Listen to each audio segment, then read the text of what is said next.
강시성 척추염은 되게 20, 30대 많이 발병을 하세요. 안 아파지면 안 와요. 통풍 하면은 치킨에 맥주를. 입마름 증상 막 이런 것들 때문에 자기 뭐 쇼그렌 아니냐. 그것도 있어요. 집안에는 대머리가 하나도 없는데 루푸스가 탈모가 심한 경우도 있고요. 그러니까 이제 같은 관절이지만 류마티스 관절염 말고 아까 통풍 말씀을 하셨는데요. 다른 질환처럼 평생 치료를 해야 되는 질병인가요?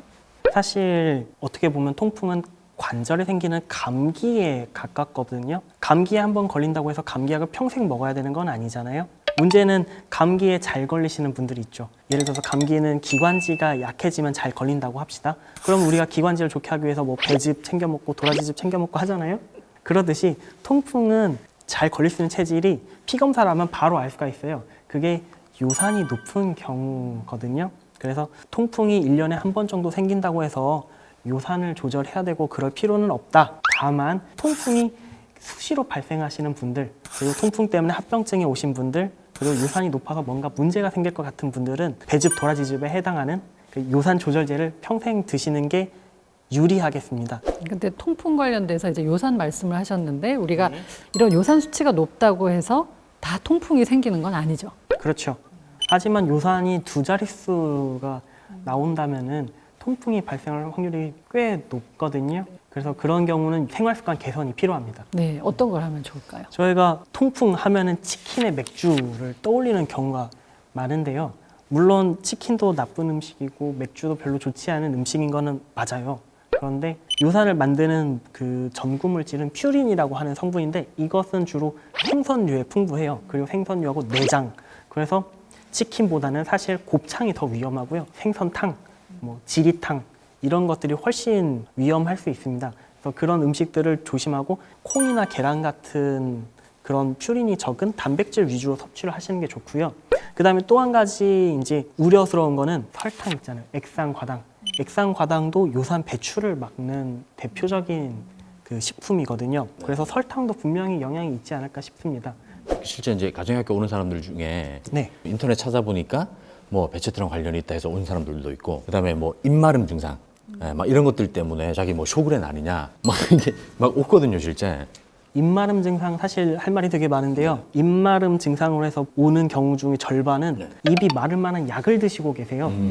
대신에 이제 쇼그렌이 맞다고 한다면 그러면 우리가 뭔가를 치료를 해주느냐? 쇼그렌씨 병은 아직까지는 치료하는 방법이 없어요. 다만 쇼그렌씨 병 때문에 생길 수 있는 증상 개선. 예를 들어서 비염 있을 때 비염약 먹으면 콧물 확 줄잖아요. 그런 정도의 의미? 그 계속 염증이 일어나기 때문에 침샘에서 림프종이 잘 생겨요. 그래서 이런 것들을 이제 혹시 생기진 않나? 계속 진찰하고 관리하고 쇼그렌 치료의 거의 전부라고 보시면 되겠습니다. 근데 또 아까 말씀드린 구강궤양이 나타나고 성기의 궤양까지 만약 같이 나타난다, 그러면 배체트를 의심을 해볼 수가 있는 거예요? 배체트의 특징은 점막에 염증이 잘 생기는 질환이거든요. 그래서 그러면은 우리가 점막은 되게 많잖아요. 눈부터 시작해서 입, 그리고 장, 피부, 그리고 성기. 이런 점막에 최소한 3군데는 증상이 있어야지 배체트로 진단을 할 수가 있거든요. 뭐 2군데, 3군데가 자꾸 1년에 몇 번씩 증상이 발생한다. 류마티스 내과에 오셔서 한번 상의를 받아보실 필요가 있죠. 근데 이게 안면 홍조가 있는 분들이 네. 많잖아요. 그러니까요. 근데 이제 이게 또 막 찾다 보면 루푸스 이제 이런 것들이 막 나오고 어떤 경우에 나 혹시 루푸스가 아니야? 이렇게 생각해 볼 수 있을까요? 안면 홍조만 있다고 해서 푸스로 보고 치료하는 경우는 잘 없고요. 팔이나 네네. 아니면은 관절에 염증이 자꾸 생긴다든지 그것도 있어요. 집안에는 대머리가 하나도 없는데 루푸스가 머리에 생겨가지고 탈모가 심한 경우도 있고요. 네. 입안의 점막에도 루푸스 때문에 구강궤양이 생기는데 안면 홍조는 좋아지는데 다른 데가 심해지고 그러면은 루푸스를 의심해보고 오시는 게 맞습니다. 네. 자, 마지막으로 하나 더, 강직성 척추염, 그거에 대해서도 좀 설명을 좀 해주시죠.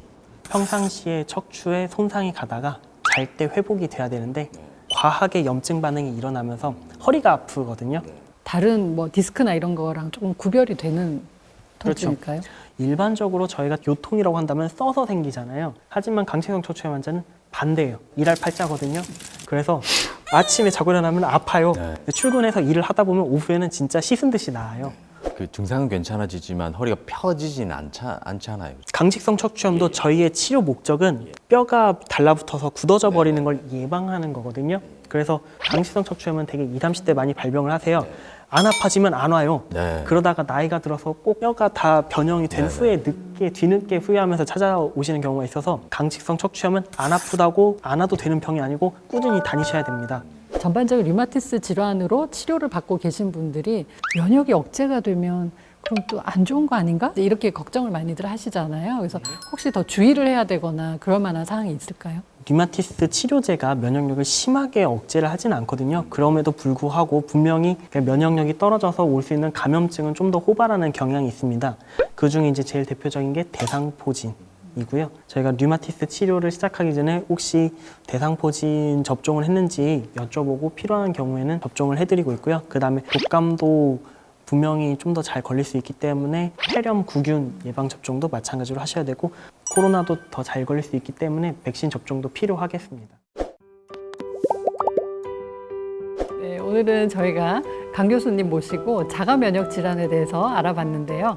다음에는 더 알차고 재미있고 유익한 방송으로 다시 찾아뵙겠습니다. 감사합니다. 감사합니다.